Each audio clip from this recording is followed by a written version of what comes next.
น่ะก็มันบ่ได้ไปโลด แม่นบ่ประตู หมอนี่หมออยู่บน ปั่นป่วนไปจักประตู มันก็โตเราเองคือมีฮู้ซะ หมอมันอ่ำนะชาวชันนี่อ่ำ เอาอ่ำซะบ่ บ่จักแจ้งให้ไผฮู้จักนะ บ่ ไปว่าอัน มีว่าบ่เฮาก็สิอ่ำ บ่โอ้ยมันก็อ่ำเบิดแล้วเนาะความลับบ่มีในโลกเขาคิดแค่นั้นแหละ ผู้เดียวแค่นี้ นี่แม่นเขาปั่นตู้ก้อนบ่ประตู คือว่าไม่เคยมีนะเนาะคือว่าเฮาไป หมอนั่นแต่มื้อใดก่อนฮู้จักคู่ความนำหมอนี่ของหมอนั่นบ่หมออยู่อันนั้นนั่น หักเรากับเราคุยกับทางสนุกกับเมื่อคืนนี้เพิ่นก็ไม่ได้ว่าอันนั้นได้ คุยกับสนุกจนดึกเมื่อคืนนี้ ไผ เพิ่นสั้นๆนั่นเพราะว่าเพิ่นถามว่าไม่ได้ไปหาอันตู้ก้อนบ่ทางเฮาก็บ่ไม่ได้เข้าไปหาเพิ่น2มื้อแล้วมื้อนี้คือมื้อที่2แบบนี้หั่นนะ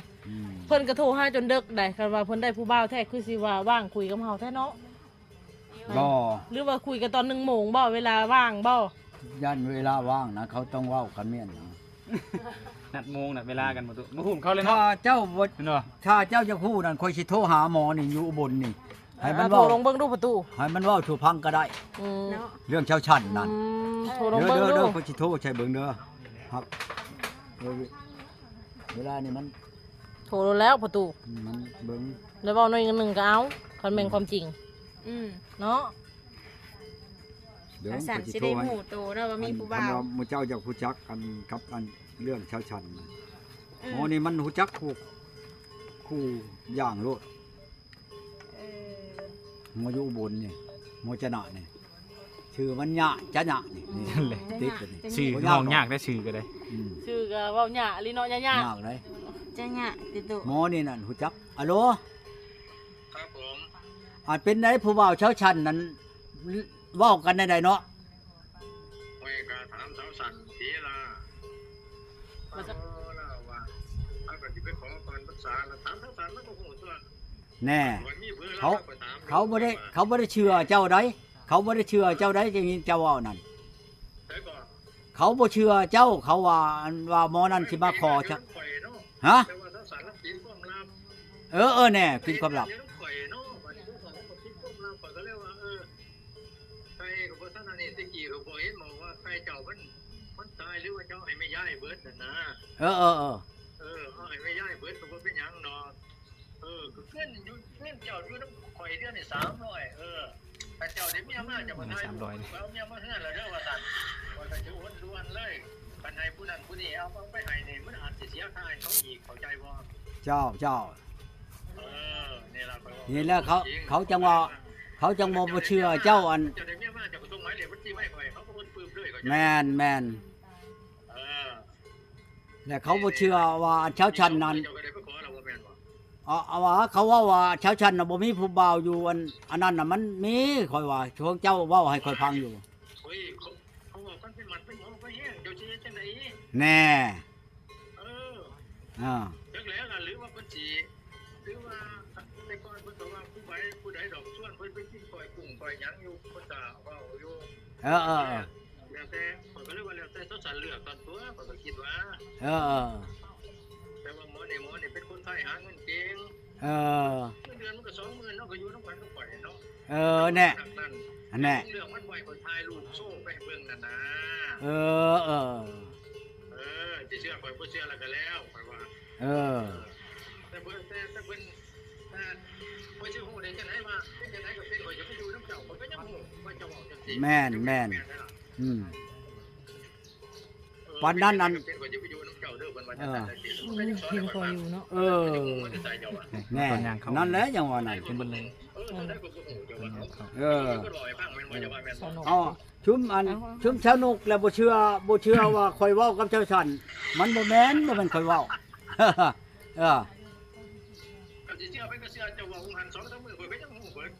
แม่นความเจ้าแหละแม่นแม่นความเจ้า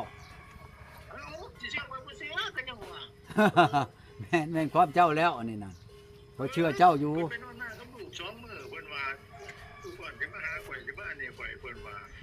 นั่นเห็นบ่หั่น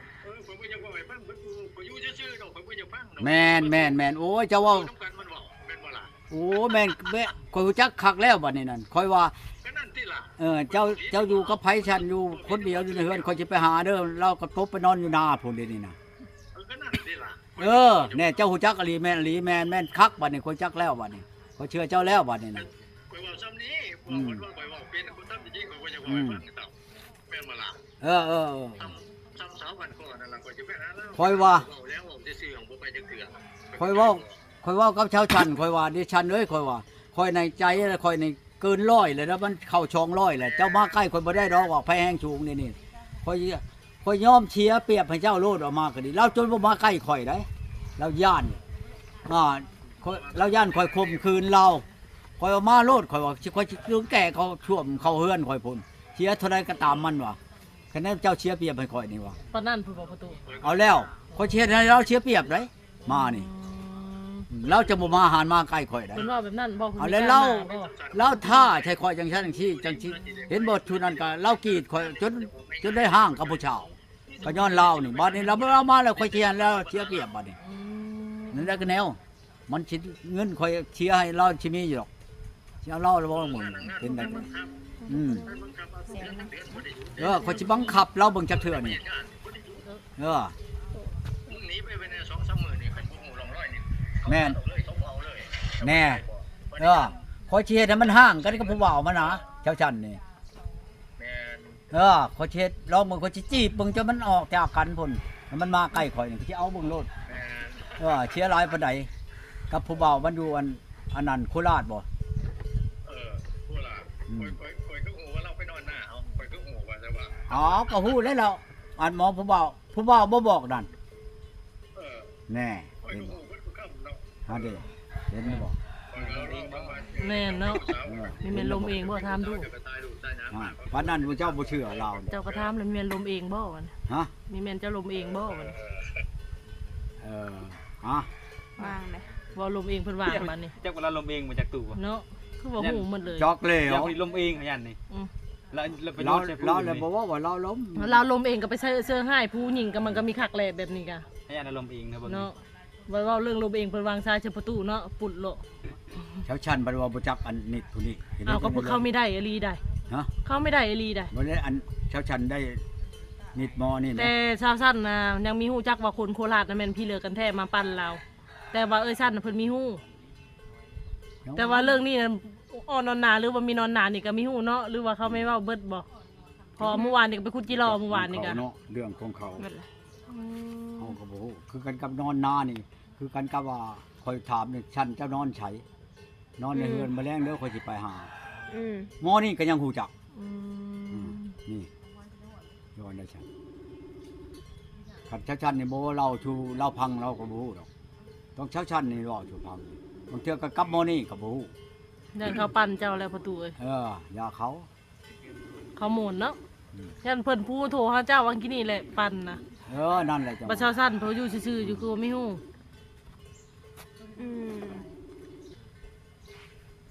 แล้วนอนบ่คุ้มบ่ในทาง เบิดแผล ในทาง มันบ่มีนม เช้านี่บ่เอาข่อยก็สิไปเอาผู้ใหม่ แม่นเลยเนาะประตูเนาะแม่นเลยประตูเอ้ย บ่แม่นข่อยสิบ่มี เนาะมี อยู่ ซ่ วั อน น อาทิต ไว้ ย์ อ นี่ ยู่ นั่นที่มานี่นั่นผมบ่ได้เว้า บ่มีนะอ๋อเห็น นี่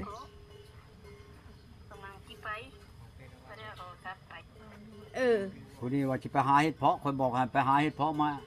อันเวียนให้ข่อยเลือกเอาแต่อันเห็ดเพาะหนังอันเด้อว่ะ มัน เวียนให้ แซ่ ข่อย บ มื้ เนาะ ออาทิตย์นี่ข่อยขึ้นไปแล้วบ่ได้หลายก็ได้วางให้มันได้ถ้วยหนึงผู้นี้อันนี้นะเราให้ขึ้นไปเอาโลดอันนี้นะ เออ บ่ได้แม่นว่าสิยากคืออัน เออ กำลังสิไปเห็นปะ เราจงมันขอพร้อมมันสิไปเรา นั่นนี่ เราไปแล้วบ่ จะต่อย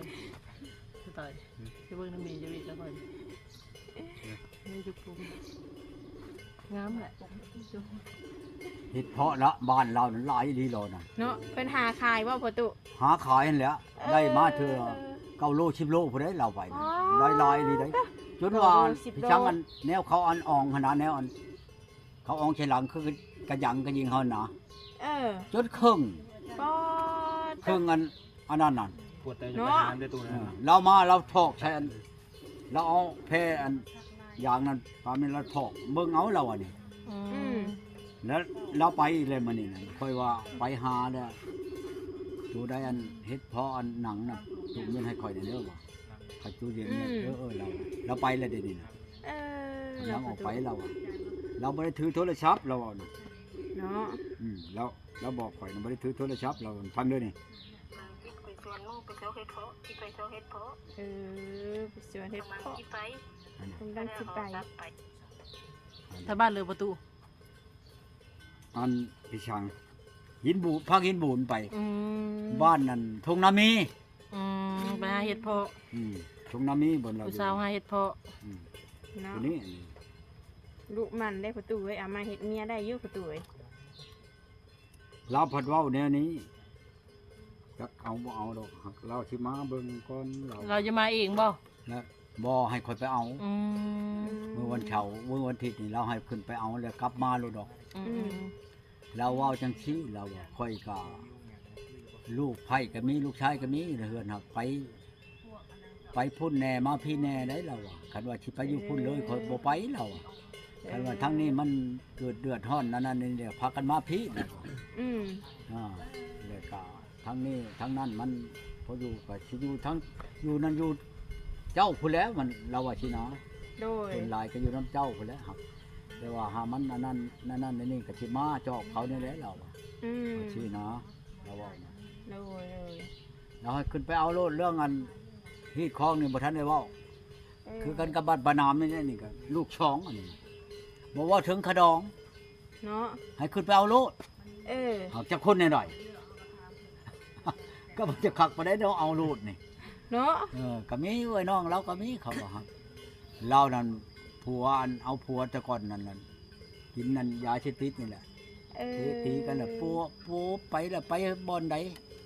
ในใช้ก็ไปอยากได้เขาผู้นั้นหมอนั้นก็บ่เอาก็ปุ๊บหมอนั้นปุ๊บมันอีกนะนี่นะ เออ จังซี่ดอกเฮ้ยเจ้าว่า เนาะประตู อันของหมู่ถิ่นตัวที่ไปเก็บมันก็บ่ได้แล้ว มันก็บ่ เขาว่าให้ขึ้นไปเบิ่งก่อน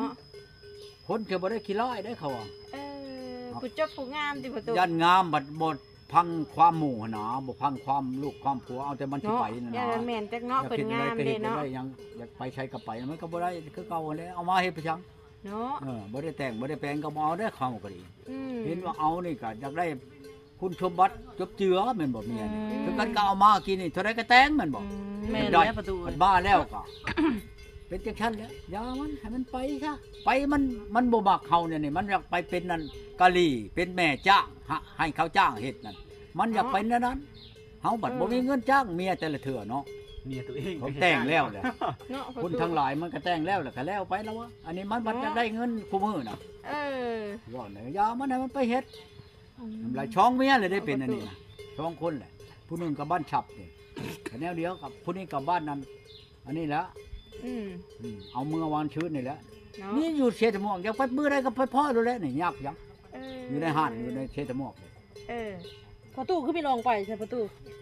ฮะ เจ้าคือมีลองไปเบิ่ง บ่ไปได้ไปไปจัง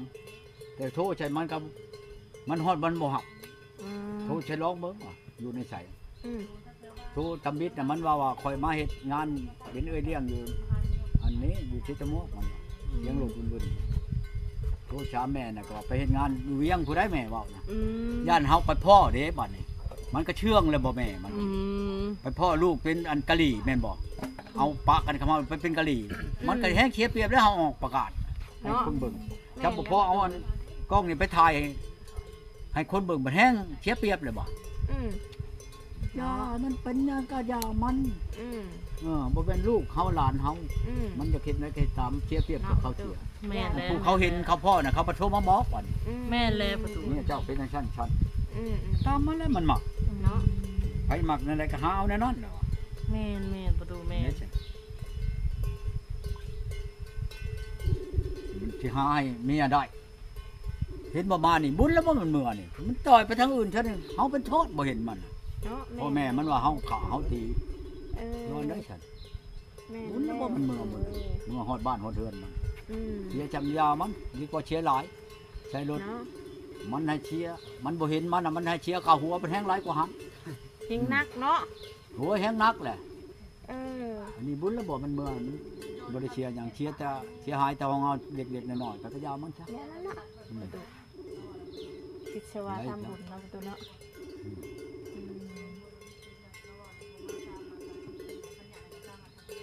ผู้สาวก็บ่หักจักเทื่อเนาะประตู บ่ฮะ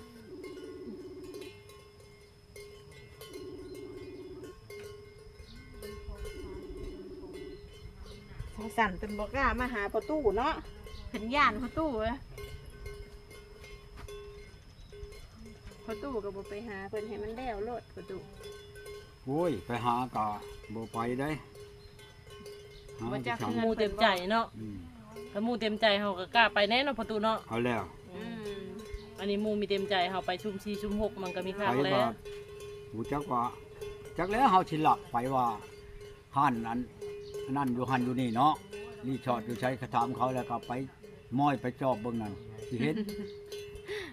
เฮาบัดบ่อยากเฮ็ดแนวนั้นนะอย่านะไปชิวนพยังบ่ได้ ผู้ชายไม่อึดเนาะ ผู้เจ้าบ่ได้อึดสิไปหวังว่าไปเห็นมันแล้วมันสิมานำเฮาบ่มันแห้งบ่มาใกล้ เนาะ แต่เฮาโทรไปนี่เว้าจังซั่นจังซี่มันยังบ่มาแล้ว เนาะ อย่าหัวมันแล้วแม่มันช่างให้เฮ็ดแนวนั้นมันก็เฮ็ดแนวนั้นแหละคนคัดพ่อแม่อ้ายน้องดีเนี่ยมึงจะไปได้จังซั่นสิเอาลูกเอาผัวคัดพวกเมื่อนี่กับแม่บอกว่ามึงจังบ่จังซั่นสิมาเนี่ยน่ะมันก็บ่คืนกับพ่อแม่ดอก อืม อันนี้เขาบัดอืดเข้าเนาะชื่อกินคู่มือคันบ่เอาเงินนั่นได้คู่มือนั่นไปชื่อกินมันสิได้บ่ใช่ เนาะ แม่นแม่นเนาะประตู ไปสิบ่จักผัวเขานั่นอย่าเขา แม่น ไล่เพียงน่ะ ประตูเว้ยอื อื ม มเชื่อชายชิงชาวเฮาใครแล้วบ่ อืม นั่นสิว่าเสียเปรียบเสียอย่างคือกันกับอันเอียนบ้านฉับนั่นแหละจนว่าอันนั้นห้างคันคอนั่น อืม เงินก็เอาให้ไม่เท่าจนพูดชิปค้ำก็ให้ละยังอันนั้นยาเขาได้เพียง อืมแม่นแล้วประตูเว้ย บ่แม่นว่าเฮาสิอันนั้นเนาะ อืมอืม มันเป็นอยู่กับพ่อกับแม่เขาคือกันกับเฮาโทรไปเมื่อวานนี่เว้าน้ำลุงนี่แล้วว่าฉันเว้าเพียง อืม เว้าน้ำไผก็บ่ได้ดอกจักหน่อยมามันก็เมื่ออีกคือเก่ามัน เนาะ มันหาโอกาสดีๆ มันก็คนอยู่นำกันมันก็มีผิดมีถูกใดบ่แม่นว่าสิอยู่นำกันบ่ได้ผิดกันจนเท่าตลอดชีวิตใด แม่นแม่นประตูเว้ยแม่น ขนาดเฮาบ้านนอกคำนี้วันนี้หาเช่ากินคำจำว่าหั่นแหละมันก็แห้งผิดแต่เป็นนั่นเขาผู้เป็นนั่นนี่เงินล้านเงินแสนก็ยังผิดกัน ดูแม่เนาะ โอ้ยอย่ามัน งัวประตูกับแคนมักกะโลงคูโตประตูบ่ บ่ทองแม่นี่ ใส่แต่แม่โคตรมันบ่ อืม งัวประตูนี่งามเรามีแต่ตัวงามๆเนาะประตู บุโลลองอยู่เนาะ เออ แต่ว่าอดอยู่ในนี่น่ะถ้ามันตะกี้นั่นสิเอางัวเถิกสองตัวนั่นผูกแขน โดย บอกกันกับเมียนี่เมียบัดจังว่าชองเมียเลยนะอันบังเอิญนั่นสิผูกแขนนี่พวกเบิ่งอะน่ะ เออ เมียอยู่ห้วยลาดนี่ครับไปชื่อมักผิด เนาะประตู ชื่อมักผิดสิมาขัวมาเฮ็ดเออ อันผูกแขนนั่นแหล้ว เนาะ บ่พัดกันว่ามือชี้คำเนาะมือน่ะเดือนชี้ออกไม้ชี้คำนี่ตัวเองเนี่ยไปชื่อมักผิดมือ8คำนั่นแล้วสิผูกแขน เออเออ มาไปชื่อมักผิดเมื่อชี้คำว่ามันเมื่อแหละ เออเอาบัดนี้บ่ต้องผูกแขนประตูเว้ย บัดผู้นี้คือกันแล้วนี่ เออ ก็จนว่าเขาบ่แลจนเอาเบียร์เอาน้ำหวานมาช่อย เนาะ สิผูกแขนนี่ก็เนาะแน่ชัยอันว่าออกใหม่แล้วคงว่ามาเลยเนาะ เออ ผูกแขนกับเมียนี่บ่ได้เป็นกินดองผูกแขนดูดีมีแห้งนี่ได้อันนั้นก็คือกันนั่นแหละเล่นเมื่อแหละ เนาะประตูเนาะเออ บัดนี้สิบ่ผูกจักเทื่อบัดนี้อย่า แม่นได้ประตูบ่ต้องผูกเอารถประตูเว้ย เอาโลดไล่หัวมันจัง เออ ผูกกับมันได้จักหาลูกซะก่อนจังสิผูกนะอันนี้ได้ เนาะประตูคือสิมาเอาลายแท้ประตูสิบ่ฮอด50คนเพิ่นบ่ลูกบัดนี้ โย เอาอีก5คนว่ะ ได้ก็ตามนะเด็ดนี่นะ เนาะ มันมักได้สิตามใจมันนะเรื่องเมียนี่ จัดให้ด้วยเนาะตุจานเนาะ แต่ว่าเฮาเอา เฮาอะอยากได้ตามใจเฮามันบ่ได้แล้ว บ่ได้พาทุกพายมาหาเนาะ ที่ชังเคยอันโทรใช้จักเท่าไรร้อยชายพันชายรถฮอดบ่